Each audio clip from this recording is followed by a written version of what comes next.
우리는 이 흐름을 잘 볼 수 있어야 되겠습니다. 그리고 두 번째 시간에는 무엇을 전해야 되는가? 왜 이 땅에는 문제가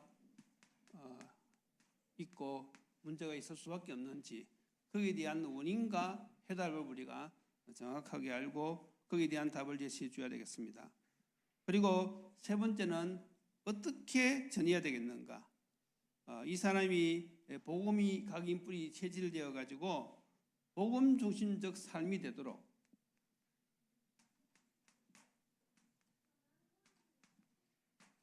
이 삶이 되도록 우리가 말씀 운동을 통해서 전달해 줘야 되겠습니다. 자, 오늘은 네 번째 시간으로 그러면 왜 전해야 되느냐?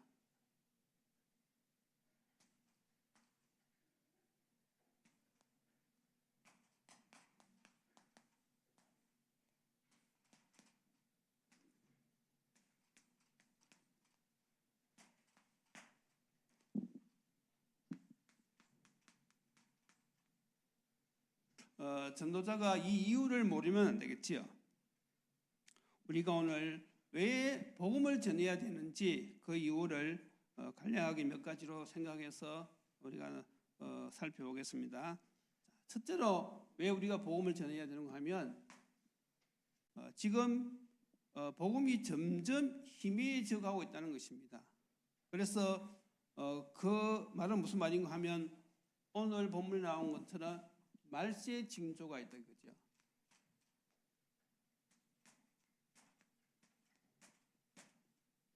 복음이 희미해지면 질수록 이런 말세의 징조들이 나타나는데 그것이 마태복음 24장, 25장 중심으로 기록되어 있지요. 그래서 오늘 24장 읽었는데 첫 번째 보면 사람의 미혹을 받지 않도록 주의하라 했습니다. 사람의 미혹. 다시 말해서 적그리스도가 나타나서 사람들로 하여금 진리를 떠나게 한다는 것이죠. 그래서 우리나라뿐만 아니라 저희들이 중국에서 사역할 때도 이 적그리스도, 특히 그 동방산전이라고 아주 지금도 굉장히 활동하고 있습니다. 그래서 주로 보면 이단들이 사람들을 유혹하는 데는 크게 세 가지를 이용합니다. 하나는 신비주의, 하나는 돈, 하나는 여자. 주로 보면 이 세 가지를 가지고 사람들 유혹해요. 저희들이 성도에서 한시안 거리가 있는 그 수학리우 거기에 매주 목요일마다 또 주일 오후마다 거기 지교에 있어 가지고 가서 예배를 드렸거든요. 거기 있는 자매가 우리 차오라우스 그리고 차오 그 교수하고 관련이 있는 사람입니다. 그래서 우리가 복음을 전하러 갔더니 자기 집에서 말씀 운동 하라는 거예요. 집도 아주 잘 살아요. 그래서 우리가 그 집을 중심으로 해서 이제 복음을 전하는데 이 사람이 인맥이 좋다 보니까 막 사람들 계속 불러오는 거예요. 그러니까 사람들이 꽤 많지요. 그리고 저녁까지 우리 갈 때마다 저녁을 또 꼭 대접해서 이렇게 하더라고요. 근데 이제 시간이 지나면 지날수록 이 사람이 자꾸 그 예배를 참석을 안 하는 거예요. 그래서 왜 안 하느냐 물어보면 갑자기 친척 집에 일이 있어가지고 거기 갔다는 겁니다. 그래서 이제 그 당시는 몰랐는데 나중에 알고 보니까 이제 이 동방산대니 이 이단이 이제 접근한 그 집에 사람들이 모이는 걸 알고는 이제 서서히 작업을 들어오기 시작한 거예요. 그래서 한 번은 그 집에 갔는데 남편이 얼굴에 막 이렇게 이 붕대를 감고 있더라고요. 그래서 웬일이냐 했더니 교통사고가 나가지고 다쳤다는 거예요. 그래서 뭐 그런갑다 이렇게 이제 생각했거든요. 근데 이제 거기 오는 사람들 중에는 이제 사람들이 쭉 오다 보니까 이제 동방산대에서 미리 사람을 먼저 보내는 거죠. 저기에 모임이 있으니까 가서 이제 정보를 수집하는 겁니다. 와서 가만히 보니까 남편이 교통사고로 다쳤다 하는 정보를 이제 제공한 거지요. 그리고 나서는 우리가 가고 나면 2부 순서를 한다는 거예요. 그 사람이 와가지고는 같이 이야기하면서 갑자기 뒤로 싹 넘어지는 거예요. 그러면서 막 천사가 보인다 그러고 하면서 막 예언을 막 하는데, 당신 집에 얼마 전에 남편이 교통사고로 다치기도 했고 뭐 이런 식으로 이야기하는 거예요. 그러니까 이제 이 자매가 그 소리를 딱 듣고 이놈은 가짜구나 하면 딱 눈치를 챘지요. 왜냐하면 자기 남편이 교통사고로 다친 것이 아니고 돈 문제 때문에 친구하고 싸워가지고 다친 거거든요. 그러니까 이제 미안하니까 저희들 보고는 싸워서 다쳤다 이야기하지 않고 교통사고로 다쳤다 한 거예요. 그러니까 거짓말 하니까 이게 뭐 넘어갈 일이 없잖아요. 그러니까 이제 이 동거 상대는 또 이제 전략을 바꾼 거예요. 또 한 번은 이 사람이 이제 시내버스를 딱 타고 가는데 어떤 이 남자가 옆에 딱 앉는 거예요. 앉으면서 뭐라고 이야기하는가 하면, 나는 미국에서 큰 사업을 하는 사람인데 이제 고향에 와가지고 사업을 하기 위해서 같이 도와줄 사람을, 믿음의 사람을 구한다는 거예요. 근데 이제 이 자매가 어떤 약점이 있는가 하면, 자매가 자기 여자 형제가 4명이 있어요. 나머지는 다 잘 살아. 이 사람도 잘 사는데 형제들에 비해서는 좀 못 산다 이거지. 그러니까 이 사람도 막 돈에 대한 그런 욕심이 있어요. 빨리 이 돈을 벌어야겠다는 그런 게 있거든요. 자기가 그런 욕심이 있는 찰나에 미국에서 막 큰 사업을 하는 사람이 여기서 고향에 와서 사업을 하는데 믿음 가진 사람을 찬락하니까 막 기가 솔깃한 거예요. 그렇게 해서 넘어간 거예요.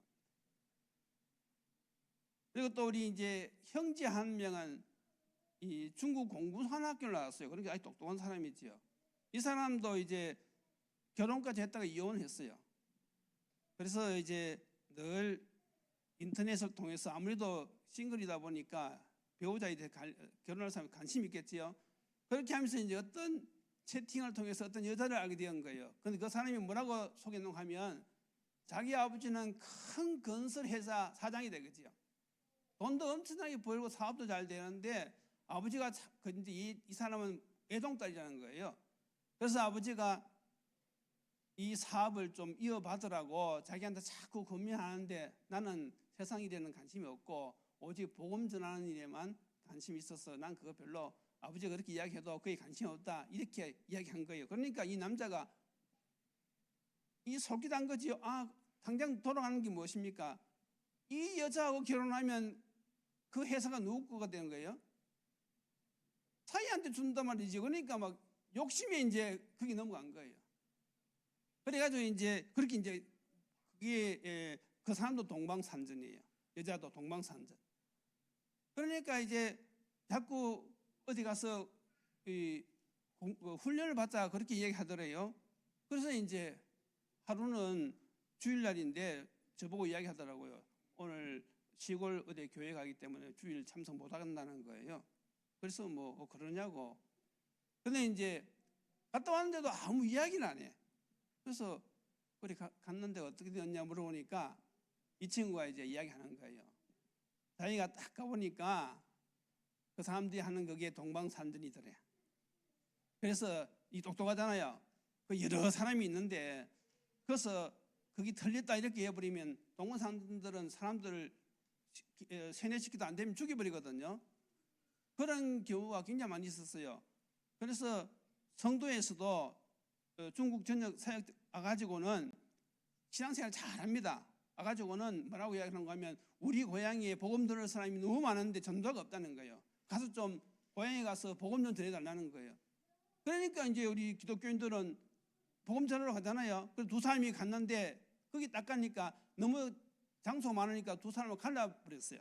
딱 갈라가지고 갔는데 그런 곳이거든요. 그래가지고 이제 복음을 딱 들어보니까 이단이거든. 거부하니까 그렇게 해서 죽은 사람이 34명이 죽었어요.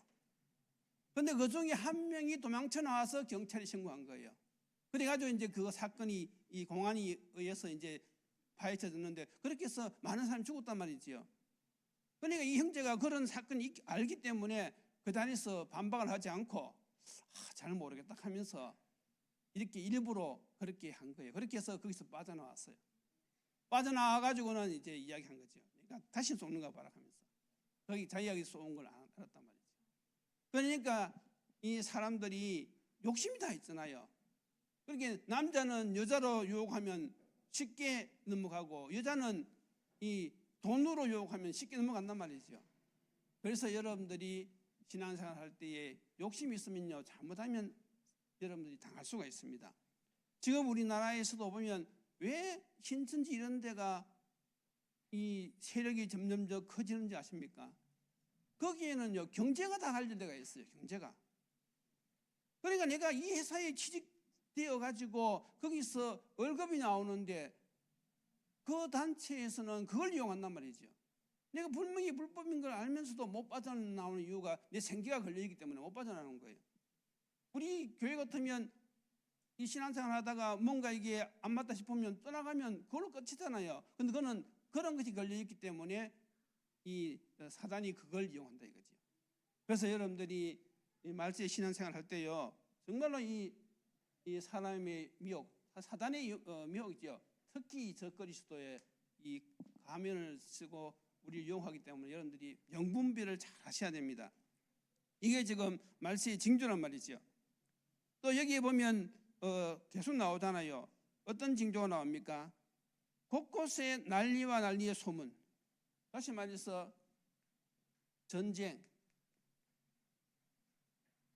재난. 이게 무엇이라고요? 말세의 징조입니다. 말세의 징조. 지금 그대로 되고 있잖아요. 말세의 징조. 그러면서 이제 또 말세의 징조가 무엇인가 하면 마태복음 25장에 나오는 교회 안의 문제입니다.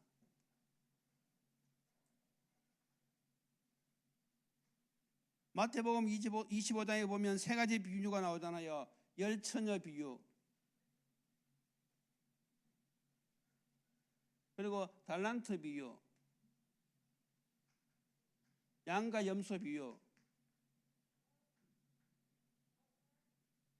이게 교회 안에 지금 문제란 말이지요. 열처녀 비유는 무엇입니까?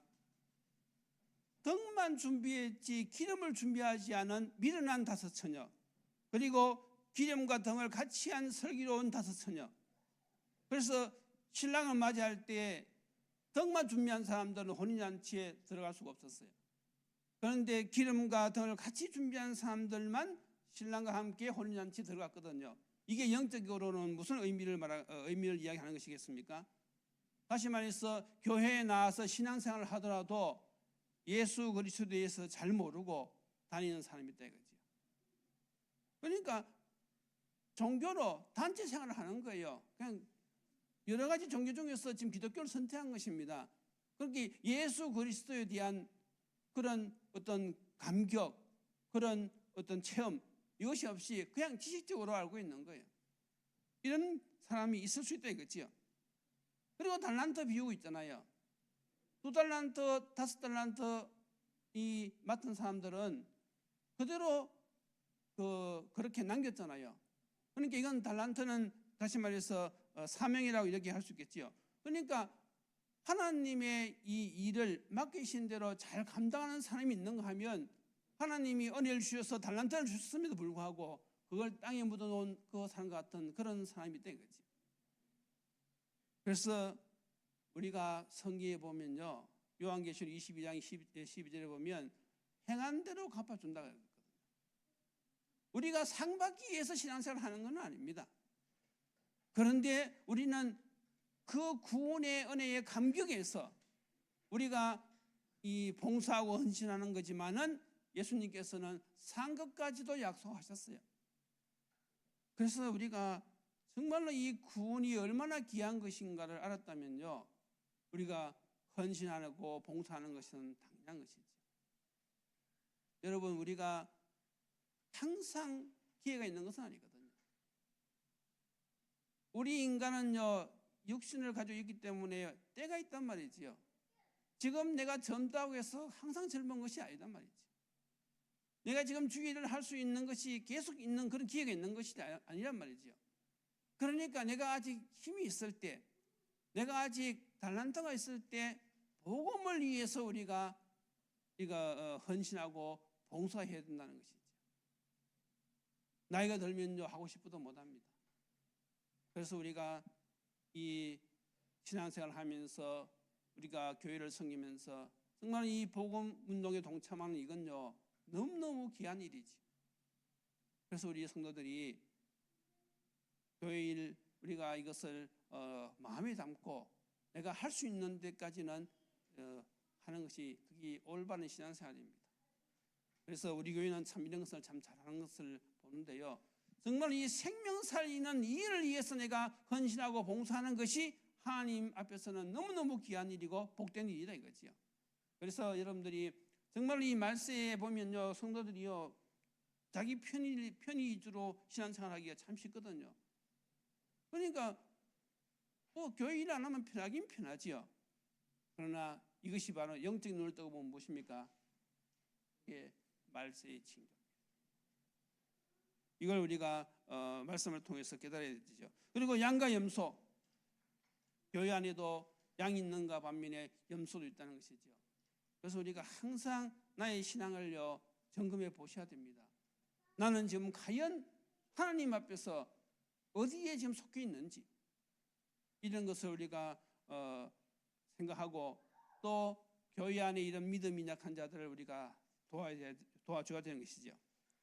그리고 또 이제 왜 우리가 복음을 전해야 되는가 하면 지금이 어떤 시대냐면 종교 우상 시대입니다.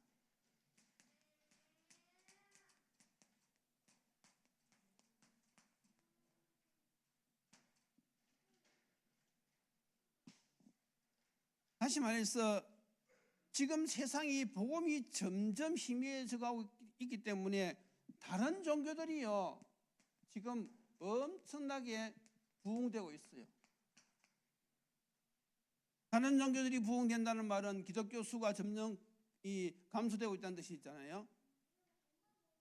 그래서 제일 큰 장로교회 수도 보면요 그 교단 신문에 몇 년 사이에 기독교인들이요 많이 줄었다고 발표되고 있어요. 그러면 복음이 능력이 없느냐? 성경은요 복음은 하나님의 능력이라고 말씀하고 있거든요. 그러면 왜 우리가 복음은 능력인데 교인 수가 줄어드느냐 이거죠. 그래서 왜 우리가 복음을 전해야 되는지 정말 우리가 이 시대의 흐름 앞에서 정말로 하나님 앞에서 우리가 다시 한 번 더 각성을 해야 되는 것이죠. 지금 점점 사람들이요 이 다른 종교 쪽으로 빠져가고 있단 말이죠. 그리고 이 시대에는 보면요 강대국이 될수록 어떻게 됐습니까? 우상 숭배를 했어요. 우상 신전을 만들어 놓고 우상 숭배를 했어요. 이게 역사가 증명되고 있잖아요. 애굽이 무엇입니까? 우상 국가입니다. 그렇잖아요. 바벨론도 우상 국가거든요. 큰 로봇 신전을 만들었잖아요. 그리고요 에베소도 보면 아데미 신전을 만들었고 로마도 제우스 신전을 만들어 놓고 지금 일본 같은 경우도요 보면 곳곳에 신전을 만들어 놓고 있어요. 그래서 이 나라가 강할수록 하나님을 섬기는 것이 아니고 결국은 그 배경이 무엇입니까? 사단이죠. 우리가 복음을 전해야 되는 이유가 여기 있는 거예요. 더 그것뿐만 아니라 또 지금 사상 우상,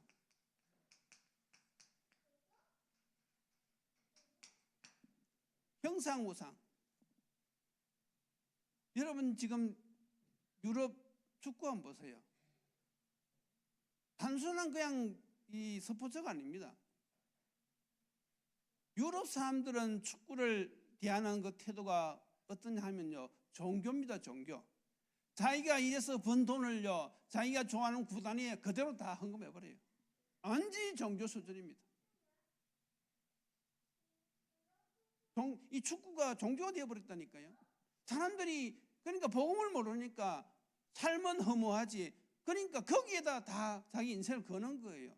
축구는 이길 수도 있고 질 수도 있고 축구 우승하면 물론 뭐 상금 있겠지만 그게 우리가 볼 때는 별 의미가 없는데도 이 사람들은요 거기 하나의 무엇입니까? 종교란 말이죠.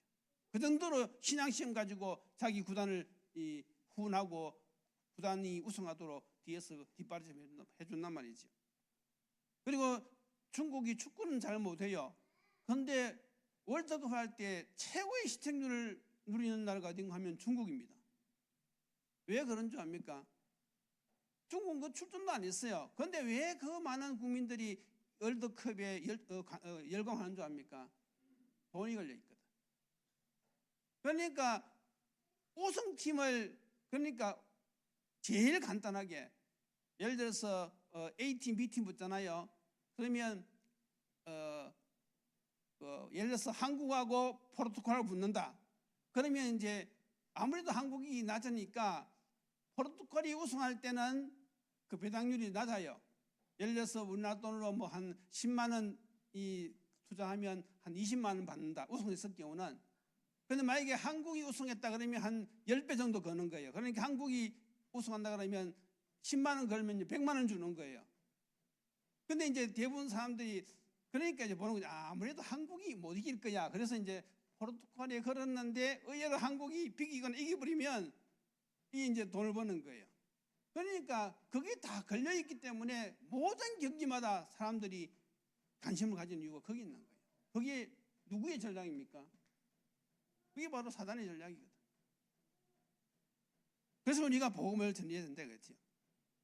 자, 그리고 또 이제 왜 우리가 복음을 전해야 되는가 하면 지금이 어떤 시대냐 하면 대체 종교 시대입니다.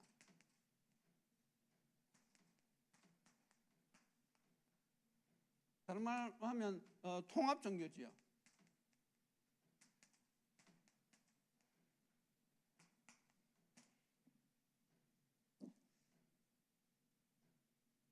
WCC도 여기에 가입했거든요. 왜냐하면 이 사람들은 내 종교 우리가 서로 이렇게 하지 말고 힘을 합쳐가서 같이 가자. 그렇게 해서 세계 평화를 이루자 이것이거든요. 그래서 모든 종교가 합쳐가지고 세계 평화를 이루자고 하니까 불신자들이 듣기에는 너무 좋은 말 아닙니까?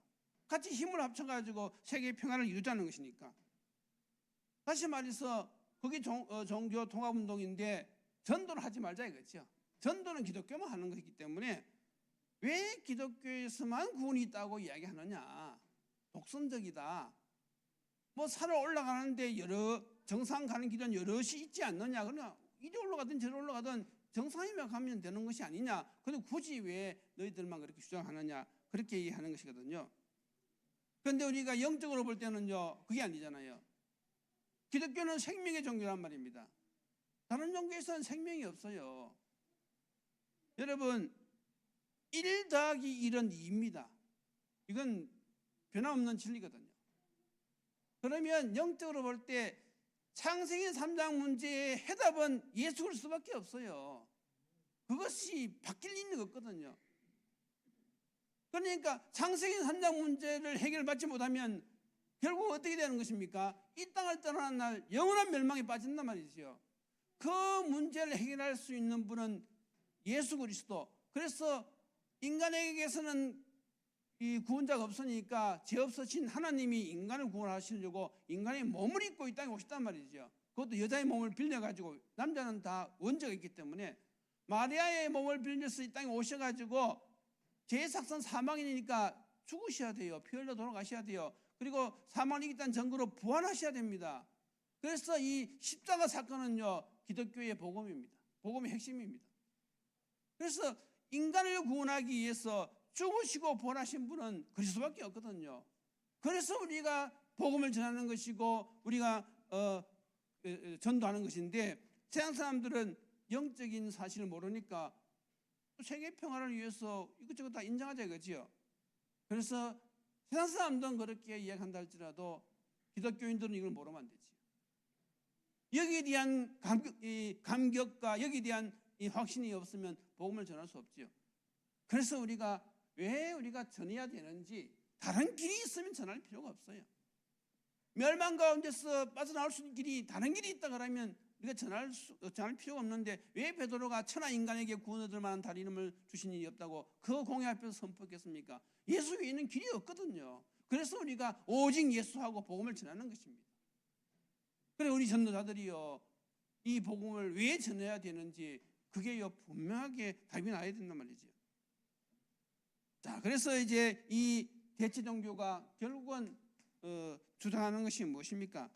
이것이 사람을 어디로 데려가는가 하면 이게 바로 창세기 3장, 6장, 11장으로 사람들 이끌어간다 이거지.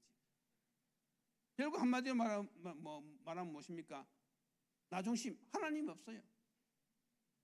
저 사람들에게는 하나님이 없습니다. 전부 다 나 중심이죠. 나 중심이고 세상 중심이고 성공 중심. 그게 대체 종교가 끌고 가는 그 방향이거든요. 우리가 복음을 전해야 됩니다. 또 더 나가서 무엇입니까? 3단체. 여러분 지금 우리가 살고 있는 이 시대에 보세요. 이 3단체 유대인, 프리메이션, 유해지가요 사회, 문화, 경제 다 잡고 있어요. 그래서 우리가 이 영적 세계를 안다 그러면요, 그 교회의 역사는 흑암 세계를 안다 그러면요, 우리가 복음을 전해야 됩니다. 사람들은 눈에 보이는 것만 보고 따라가기 때문에 왜 우리가 서밋이 돼야 됩니까? 저 사람들을 살려내야 되니까. 복음을 전하는 이유를 우리가 분명히 알아야겠습니다. 그래서 이제 우리가 결론이죠. 우리가 기도하는 가운데서 이런 복음 들을 만을 만났을 때 어떻게 우리가 그 사람들에게 답을 전달해야 되겠습니까? 우리가 정확하게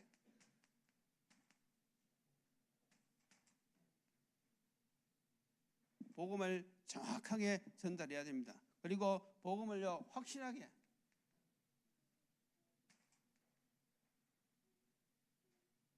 그리고 복음을 분명하게,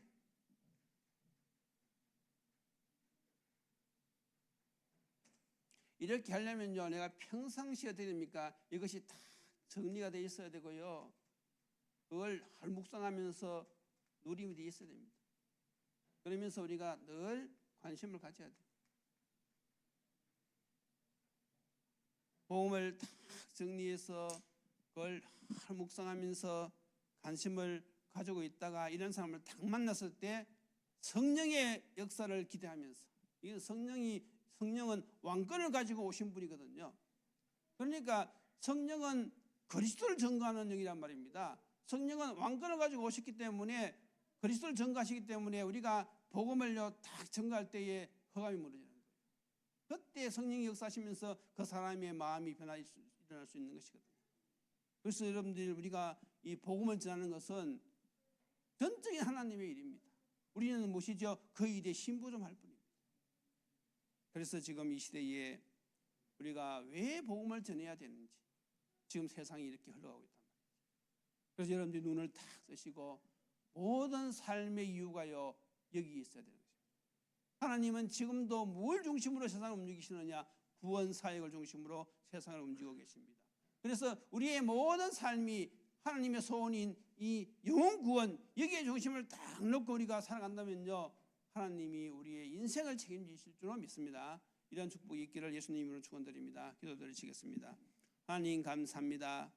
오늘도 우리가 왜 복음을 전해야 되는지 그 이유를 깨닫게 하시니 감사합니다. 지금 세상 사람들은 영적인 눈이 열리지 않아서 눈에 보이는 육신적인 일 중심으로 살아가고 있지만은 그 배우는 바로 사단의 배경인 줄로 믿습니다. 먼저 믿는 우리가 여기에 대한 눈을 뜨고 복음을 전해야 될 분명한 이유를 깨닫고 우리가 모든 삶의 만남 속에서 우리가 가는 모든 장소에서 예수가 그리스도 되심을 증거하는 저희들에게 축복하여 주옵소서. 예수님의 이름으로 기도드리옵나이다.